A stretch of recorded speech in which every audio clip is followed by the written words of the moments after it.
పచ్చని చెట్టు ఒకటి, వెచ్చని చిలకలు రెండు, పాటలు పాడి జో కొట్టాలి జో జో జో.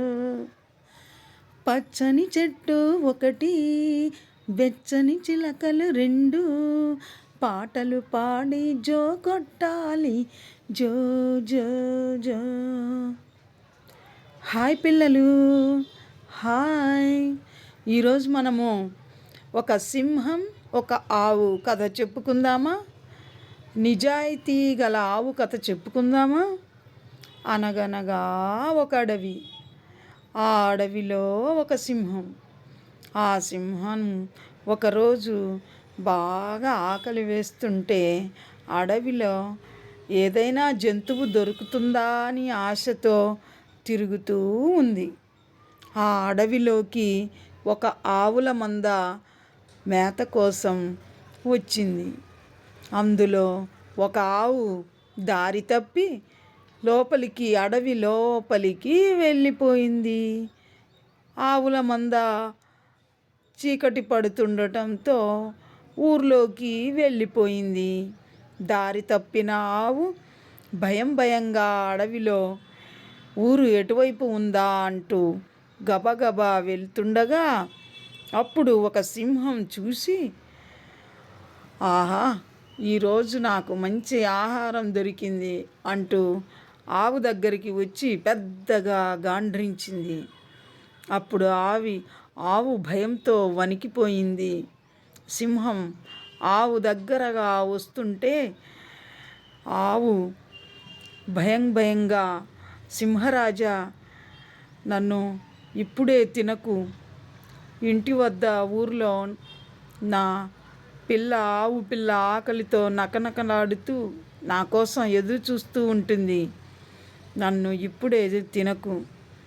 నేను ఊర్లోకి వెళ్ళి నా బిడ్డకు కడుపారా పాలు తాగించి జాగ్రత్తలు చెప్పి తిరిగి వస్తాను అని అడిగింది. ఆ మాట విని సింహం పగలబడి నవ్వింది. హహహ, ఎక్కడైనా తిరిగి వెళ్ళిపోయి నువ్వు మళ్ళీ వస్తావా? ఎవరైనా సింహం నోటికి మళ్ళీ వచ్చి అందుతారా?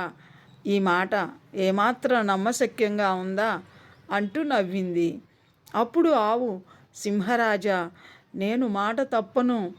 నేను మా ఊరికి వెళ్ళి ఇంటి వద్ద నా ఆవు దూడకు పాలిచ్చి కడుపారా పాలు తాగించి దానికి ఎలా బ్రతకాలో జాగ్రత్తలు చెప్పి మళ్ళీ నీ దగ్గరకు తిరిగి వస్తాను. నేను మాట తప్పను. నా బిడ్డ మీద ప్రమాణం చేసి చెప్తున్నాను అంటూ ఆవు దీనంగా పలికింది. అప్పుడు సింహరాజు ఆలోచించి, చూద్దాం ఈ ఆవు ఎలా మాట నిలబెట్టుకుంటుందో చూద్దాము. ఒకవేళ మాట తప్పితే ఎప్పుడైనా దొరకకపోతుందా అని అనుకొని, సరే, నీకు ఒక అవకాశం ఇస్తాను.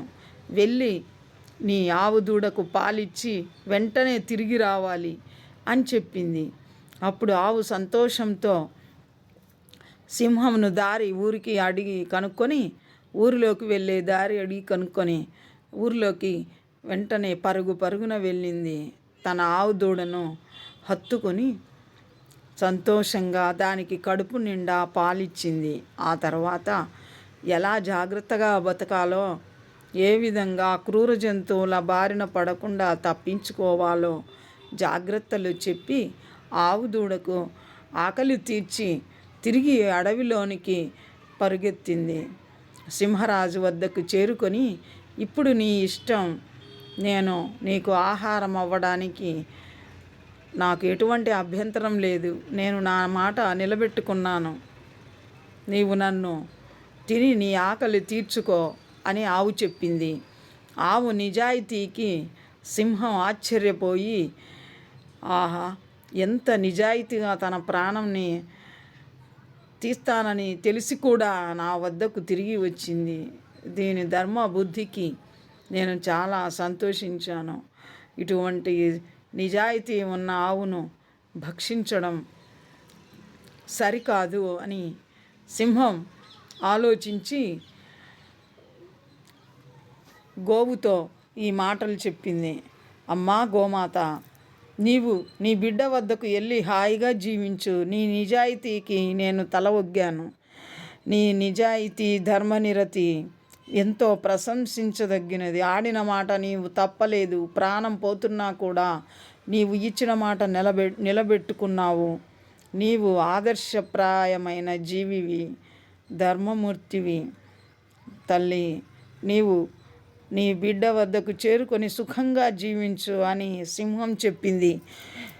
ఆవు చాలా సంతోషంతో కృతజ్ఞతలు చెప్పి సింహంకి వీడుకోలు చెప్పి తన లేగదూడ వైపు పరుగులు తీసి వెళ్ళిపోయింది. చూసారా పిల్లలు, నిజాయితీ, ధర్మం ఎప్పుడు కాపాడుతాయి. నీతి నిజాయితీలు ధర్మంగా జీవిస్తే పగవాడికి కూడా, శత్రువుకి కూడా దయ కలుగుతుంది. కాబట్టి పిల్లలు ఎప్పుడూ కూడా ధర్మం తప్పకూడదు, ఆడిన మాట తప్పకూడదు అని ఈ కథ ద్వారా మనకు తెలియవస్తుంది కదూ. హాయ్, నెక్స్ట్ వీడియోలో మళ్ళీ ఇంకో కథ చెప్పుకుందాం. థ్యాంక్ యూ పిల్లలు, థ్యాంక్ యూ.